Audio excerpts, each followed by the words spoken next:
energy. So do you think that this heat or this heat energy is transferred? Okay. So in the first picture, we see that is proof, right? So how is heat transferred in here? This is some another half from this side. How is heat transferred in this picture? The first one. Okay, I want to see some hands. What about you? I'll give you an idea. Just give me an idea. What about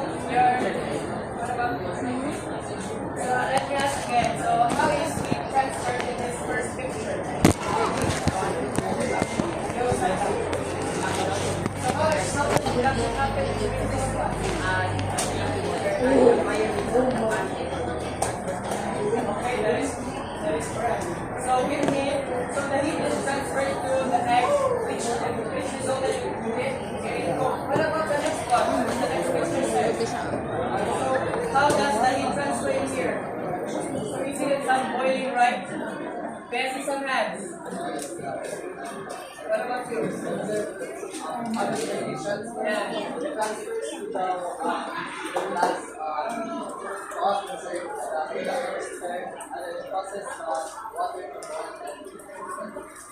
So when the water boils because of too much heat, so the heat is the weight, right? What about this one? What is this? The ice cream melted. So how can you say that there is heat transferring?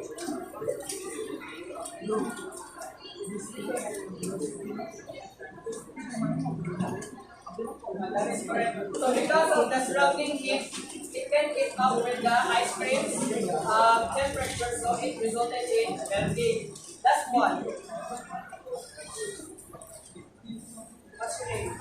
Yes, take picture. The fourth picture, teacher, I think because of the fire, it's making the air around it more hot, and that makes the water balloon rise up and fly to the sky. Okay, because we know that hot air rises, right? So it helps the hot air balloon to go up from many heights. So now, we know that it makes things move, right? It makes objects move because it is also a form of energy, right? Right? Am I correct? Okay. So with that, does this mean that heat can also do work? Do you agree, everyone? Green light. Okay. So because it is so it can do work. So does work produce can work also produce energy? Yes. Okay. Now, what is work, by the way? Can somebody tell me what is work? What is work? In simple terms, what is work? Work. Okay.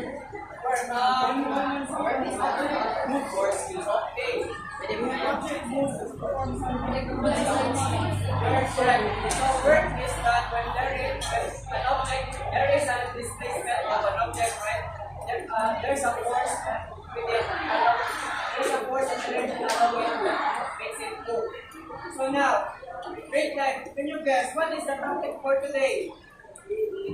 Thermal energy. Sure. What's your name? See. So what? Can you guess the topic for today? Heat and. Is she correct, everyone? Yes. Okay, her topic is all about heat and work. Okay.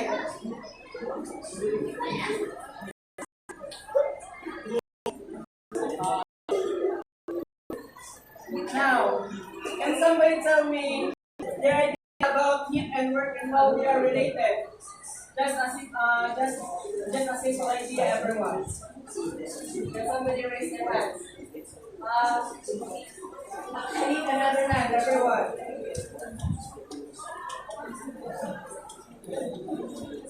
What is work? What is how are they related to one another? Huh?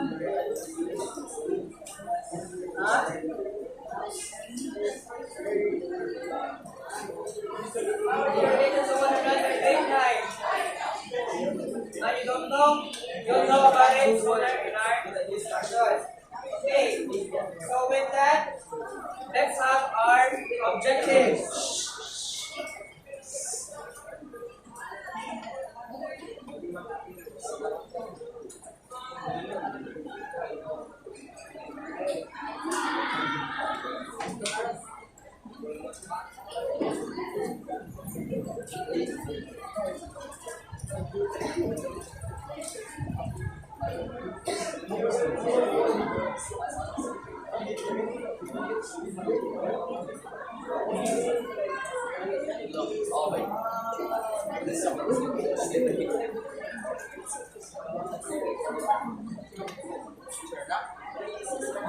Okay na, grade 9, so klaro na? Okay, grade 9, can you read from A to F?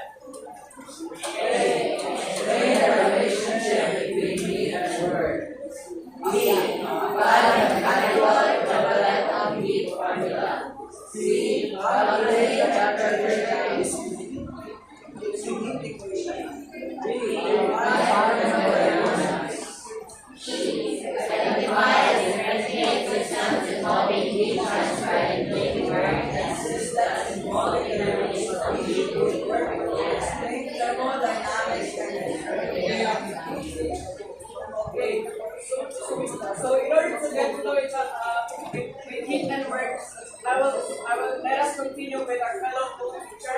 Teacher, smile. Thank you very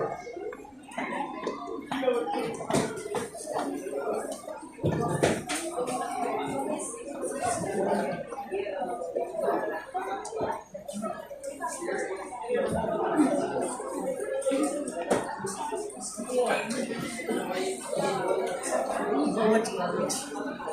Alright, hello, and good morning, grade 9. So, since you already got the gist of what our topic is, okay, ano na ang topic for today, grade 9? Read and work. So, now let's have a activity. What the thing is, this activity involves, so, questions now. Always remember to be vigilant. Do not play with the fire ignite. Hindi na magaganahan ay makita mo pati sa asin. Now, of course, we will be dividing the class into 5 groups. Alright, we're running out of time. Let's go. Count first. 1.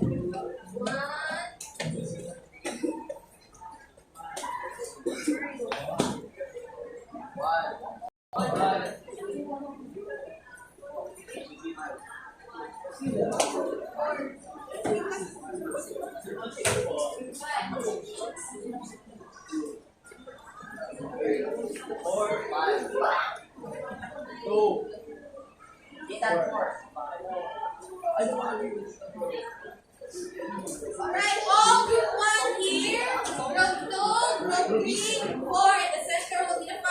Again,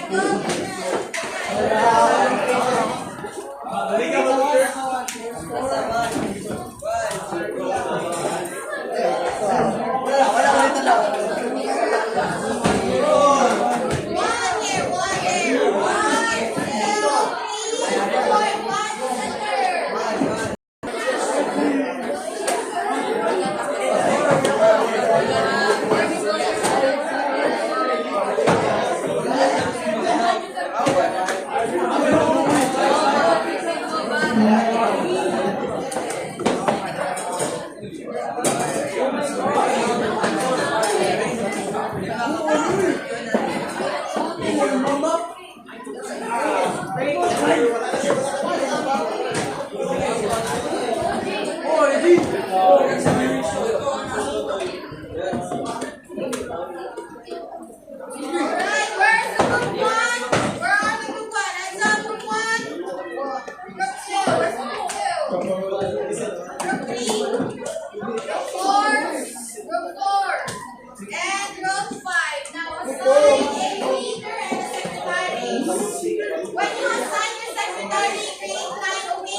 Alright,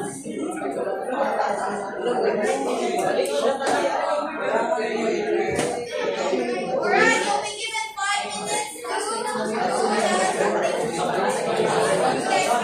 Okay, perfect.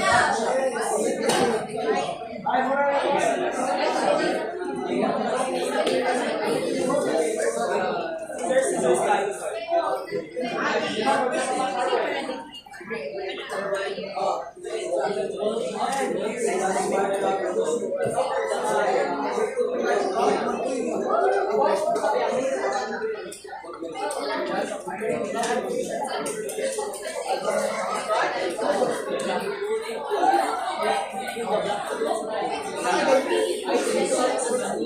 Alright, please, nine, be careful with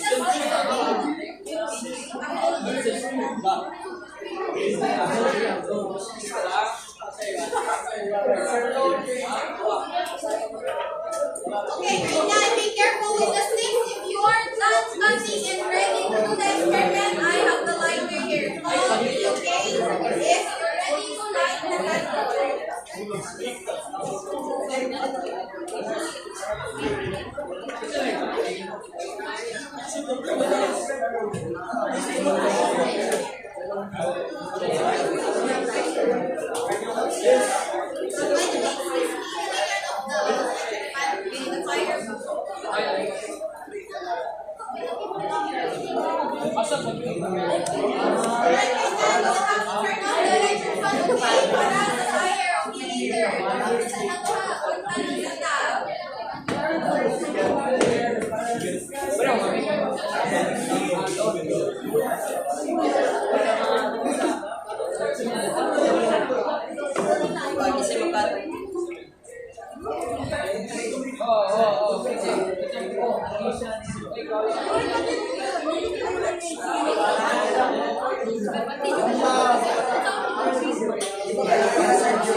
Wala,